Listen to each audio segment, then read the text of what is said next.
Coming up later on is the VR footage of me taking the Chevy Impala around the automation test track. I wanted to find out if it was possible to push hard on a racetrack with cooked brakes, so I did so. The 1959 Chevy Impala had front and rear drum brakes, so I didn't swap them out for the track test.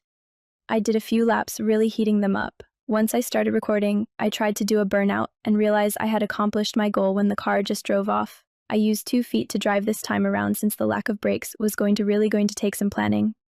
I had to stand on the pedal at each corner, and at one point rapidly pumping the brake pedal in the hopes to slow down.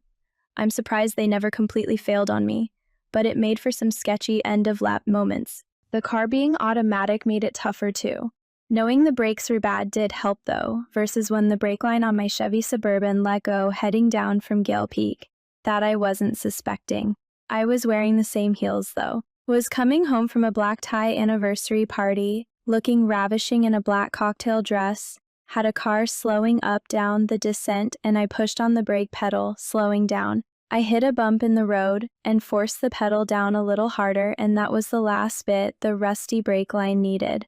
Right to the floorboard my high-heeled foot went. I gasped as I started to speed up, and that slow car was still in front of me. I began stomping the brake pedal quickly, but I was still approaching the car.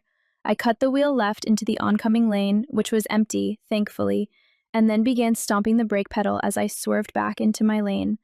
The road was too steep because any pressure I could build just wasn't enough. I clenched the wheel as I pleaded with the truck to stop. I was pumping the brake pedal faster and faster. My left foot joined, and I finally held it to the floor and concentrated on steering. The road started to level off, and I began stomping the brakes again with both feet. The road was flat enough the brakes could hold, and the truck slowed down enough to push the emergency brake to stop it. The rest of the ride was on level ground, so I limped the truck back home.